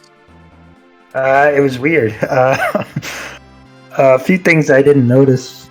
I thought we had to do all of the 6 objectives, but then it kind of played out well. With just like I did the opera. You sure did. Which is Yeah. interesting. That's believe it or not, that's actually what gave you the edge because Ash Sure. did not do the opera and instead opted to get 10 espers as the 4th objective. Right. Yeah, I could see that. And that was probably like the weakest I've ever... My offense was really low. So I went and suplexed a train, I guess, to see if I could... But it honestly, that 46 vigor didn't give me as much of a boost as I thought it would from my my drill and my pummel. But it was a little something, I guess. I don't know if it was better than just fighting a dragon, though, as it played out. But yeah, I was a little more nervous going into Kefka than I usually am, I would say. But it was good. Yeah, I mean, like, Kefka was pretty much a breeze for you. I think you did that in like about 15 minutes. Yeah, it was like grindy, but it was like not... he didn't threaten me much, I guess. Having mute is nice and all that, and air anchor. But yeah, it was kind of... yeah, it wasn't bad, I guess. It wasn't as hard as I expected it to be, I guess, you know. But he was also not as rude as he could have been, I suppose. Yeah, no, you had a great final battle. You did have a little trouble earlier on in the seed. Were you worried that you were playing from behind after the Opera House? Well, it was interesting because, like, Gigantos... I was hoping that he didn't do Opera House, I guess, in the end. Just because Gigantos gives you a real nice level advantage, but I could not figure out, for the life of me, how to beat them. He actually did do Opera House, but he didn't do the actual opera. He actually went through the Gigantos, like, because he pulled out... he did get the boost, okay. Yeah, he pulled out the air anchor almost immediately. Oh, yeah. I wish I thought of that. And Yeah, because the rods were. I expected kind of the rods to do a little bit more damage, I think, than they did too, and I jumped into that. Plus, my armor was so bad because I sold too much for rods, I think. So it's kind of interesting.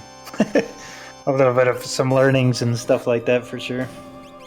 Learning on the fly. Well, there was certainly a lot going on. When do you feel like the seed sort of unlocked for you? When did you feel like you had cracked it and were kind of moving downhill? 7. So either way, kind of like not realizing what the objectives were, I guess. But I was on the hunt for Sabin. So finding Sabin was kind of big because they let you get Collapsing House, which I think was really, it's just another free objective kind of. So that was kind of good. But I never fully felt like offensively that I unlocked it. You know what I mean? There was no. I had some Genji gloves just sitting there. I never found any weapons. I never found. You usually like to find that Illumina or fixed dice or. There actually were Atmas. Yeah, Hash actually found 2 Illuminas, believe it or not. There was one in the ancient castle. Okay, yep. And where was the other one? It might have been the other one was in the mansion, Ozer's mansion. Okay, gotcha. Yeah, just Celis and Realm Ice 3 ended up being like the alternative offense along with Ice Rods because actually looking back, you had no weapons. Your best weapon was like an enhancer. Yeah, I think I had an Excalibur on Celis right. for like the stat boost or whatever. I was like, all right, that's what we're gonna do. Well, like, it was definitely a Lance, maybe. Yeah, a showcase for the tools command. Yeah, for sure. Like being able to just eliminate 2 of the, air anchoring away 2 things, and drilling is sweet, obviously. I had an offering, maybe I should have worked that in, I don't know. But I didn't really have a good weapon, so it was it was very strange. We did not see a good offering weapon. Yeah, I don't even remember like seeing a remotely useful. Yeah, like a sniper weapon. Even or something. I don't even. Plus, I think the way that the equipment was set up, it was, which I didn't realize completely going in, but it was pretty. It was closer to vanilla than I'm used to. So like, I was finding with a lot of armors, I was like, oh, they can't equip that armor. Okay, shoot.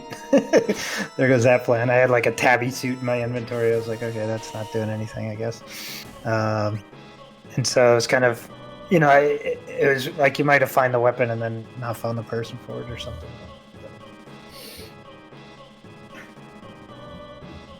Well, on a broader question, yes. How do you feel about version 1.0 and all the changes that it has brought? It's cool. Even like I feel like this was like a cool use of the objectives. I hadn't got a chance to do one of Drulit's seeds. I think he designed it as open world, which would have been interesting as well, I think. And so I don't. It kind of it's like a different race. You know what I mean? I think sometimes it can be like super fun, especially for like from like a minor tweak perspective on a race seed. But then it can also be fun to, especially from like the creative side, like Seed of the Weeks. I think will be really fun coming up and stuff like that, where you can really get like higher flavor. I don't know if that's the best word, but like higher like storyline based seeds and stuff like that, which could be kind of cool as well. Sure. Yakko, anything else you want to know? Nothing I can think of. Definitely thank you for being a guinea pig for version 1.0. Anytime. Throw me in the wheel. I'll run around and... as you're learning, we were learning too. There was a lot of things that we weren't sure about, and we kind of learned as we went along, just like you guys are. Yeah, for sure. I find myself still like, I'll just test this thing and see what happens, sort of thing, So it's cool. Well, even with the wipes and with the lack of offense, you had an extremely strong time. So definitely GG, good race. And any final thoughts before we let you go? No final thoughts. Thanks for commentating, and Juliet for setting up the restream and all that. And have a good one, I guess. You too. Thank you very much. Thank you. And it may be sort of perfect timing because Hashmalum is now through the first 3 tiers of the final battle and is now on to jump in to watch. The final Kefka. Yeah, he's been going pretty quick. He jumped in at 129. He's at 145 now, so this has all been 16 minutes. So he definitely did gain some time. Unfortunately, he lost Sabin on tier 3. So we now have Sabin Light in his place. Yeah, let's see if Gogo has Blitz.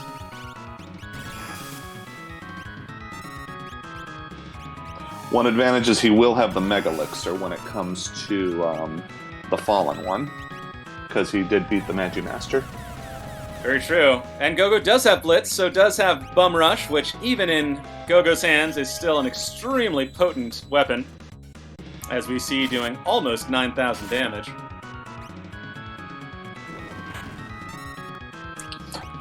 Oh, he took advantage of that Genji glove with the 2 Illuminas.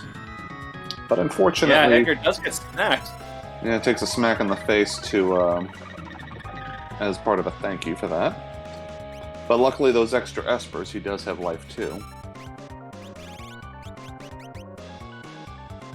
Oh, we got an early goner. This is an early goner here, yeah. No complaints, but this gives him some chance to get some damage on here. Yes, indeed. As I'm sure chat knows, when Kefka is charging Goner, he will not counter. I think that's it. Wow, that's it. Oh, wow.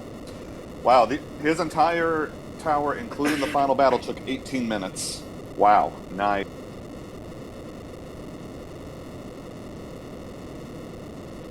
All right. Extremely impressive. Yeah, get your GGs out. Official time, 1 hour, 47 minutes, 21 seconds. So only a 12-minute difference between the two, despite the late start going into Kefka's tower.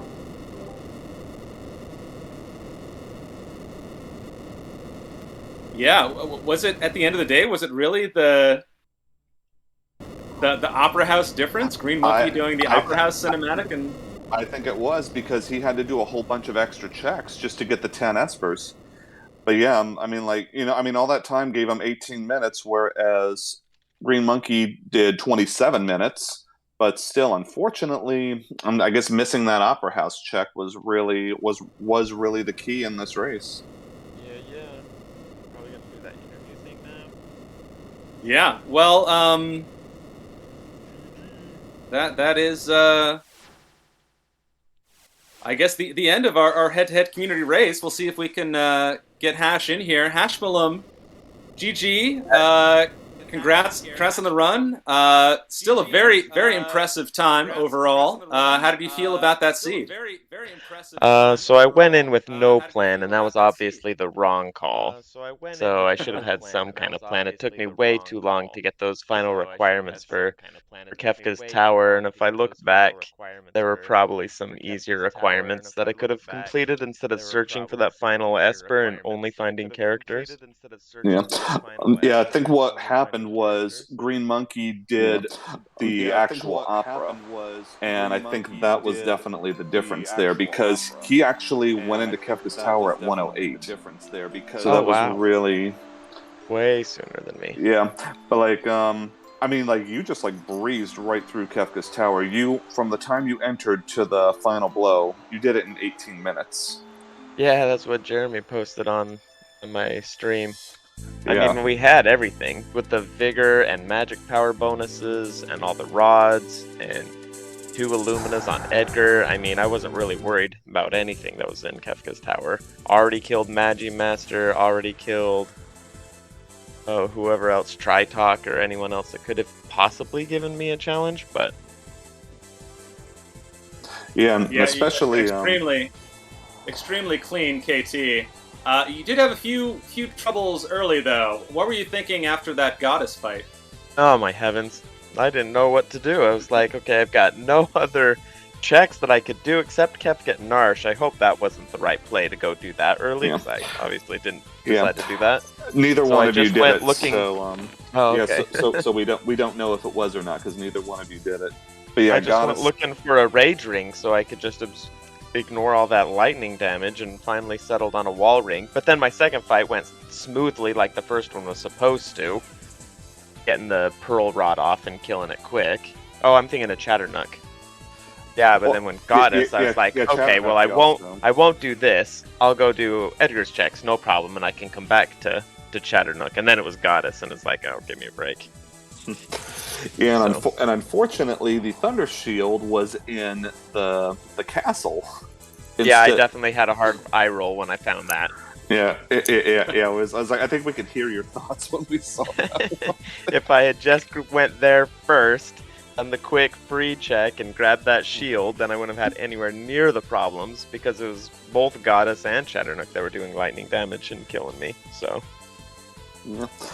Well, I know one thing you breezed through like surprisingly well, and Green Monkey had some issues with it. Was in the Opera House, just nailing those Giganti. oh yeah, I was nervous as crap though when I mean the first time Edgar got down to like 40 hit points when I killed the first one. Oh man. So I knew with the air anchor that was going to be an awesome place to get early levels and really jump ahead of progression pretty much the whole seed if I could just get through all those fights, kill all those Gigantos. I even went and found the last rat to make sure it wasn't one. Yeah, you figured out how to take care of those pretty efficiently. How many total Giganti did you fight? Because you did the one you did the monster in a box too. Yeah, so there was one there, and I think it was either 6 or 8 in Opera House, so it was a lot. We were level 24 or something after that, and that was my first check, so... Yeah, you were boosted very early. Mhm.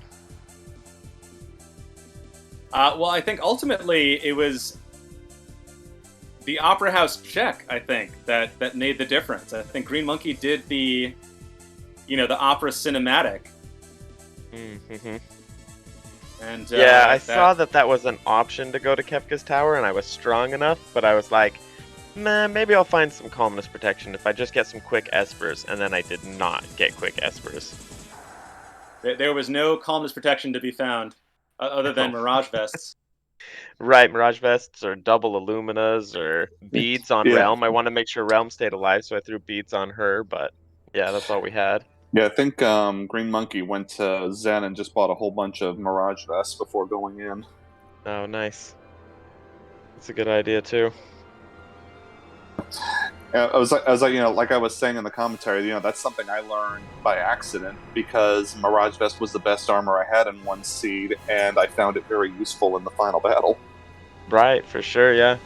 I'll use that, or if I've got a bunch of beads, I'll throw them on people, but I was thinking I would find some. At least Life 3 when I got the bonus 20 spells, and nope. Life 2, but no Life 3. Well, speaking of objectives and all the bonuses, how do you feel about version 1.0 so far? I know it's still very new. It is new, but I've done quite a few races in it already. I love the potential for it. I think there's so many different things and fun ideas you can explore with it and make your seeds way more thematic, and yeah, a lot of fun things you can do. And a seed like this, it can definitely be crazy overwhelming. I don't have the memory to unless I sit down and strategize over it for an hour, like, okay, these are the bonuses I can get. If I get this character, then I need to go for this bonus, and I need to do this. And yeah, there were almost 20 objectives in this one. It's a bit much for me. It's a lot to take in. Way too much to remember, so I have less of a plan, I guess. Well, sometimes that's the way to go. You just go in and do what you need to do. That's what we try to do, absolutely. Sometimes it works, sometimes it doesn't. That's usually what I do, and that's why I'm usually on the comms. There you go. I also like sitting in comms for that reason. So Well, all right, Yakko, and any other questions? I think I got everything. The only thing was, I guess you kind of felt you were behind when you were going through those last checks. oh yeah. I noticed like you completely skipped all the Zen checks. If you had gone through that, you would have found Katana Soul, and there was another Thunder Shield in there. Yeah, by then I was definitely not looting. I mean, you can tell by my Kefka Tower time that I didn't need anything else to get through it, so just trying to get those Magicite as quickly as possible. I should have just noped out as soon as I saw Mog, though. That wasn't the right call for sure, so. Yeah, a lot of times I'll never say no to a free character because you never know, because that check might be the one that does it behind them. That's the problem. Yep, exactly. So it's always tempting to grab him in case that's a check I need, because you really don't want to have to then go back and get him after noping out. Yeah. Did you consider Auction House as well? Never. Nope. After I saw Hefe get 4 imp robots in a row, no thanks. No, I actually did. I did think about it. I'm just not a fan. I don't. When it comes down to RNG, it doesn't ever seem to work in my favor, so I'm not a fan of it. But I just had it in my head, just get the Magicite and then go to Kefka Tower. So I didn't consider my other options as much as I obviously should have.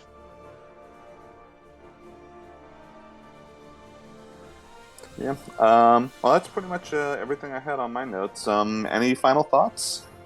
Nothing except thanks. I mean, thanks for doing the restream. I didn't think it was going to happen today, so it was really cool that people were able to restream it and calm and track it and all. So I appreciate all you guys and helping out, making this a thing. It was a lot of fun. All right. And thank you for being a guinea pig for version 1.0. Yeah, absolutely. Anytime. All right. Well, I think that that wraps up this very exciting head-to-head community race. Just want to quickly shout out to Drewlith for making this happen, doing the restream, doing the hard behind-the-scenes stuff to make this all happen.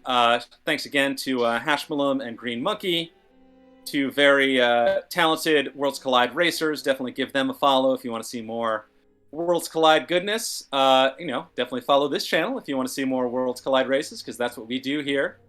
But, thanks for watching. Yakko, why don't you take us home? All right. Yeah. Once again, thank you, Drew, for getting this all together. I mean, a lot of this was last minute, but you know what? We got it in here, and we had a great race here. Special thanks to our runners, Hashmalum, and to Green Monkey. Thank you, Fantastodon, for being in here as well, so I didn't have to be here by myself and just go, okay. Like you said, please feel free to give the team and the racers and our runners a follow. And if this is your first time at Final Fantasy Randomizer, check us out on the Discord. Check it out, kind of get a feel for the community. We got a lot of good people in the community, and give some runs a try for yourself. And who knows, maybe one day we'll see you on the stream here, or maybe you'll be in the commentator booth.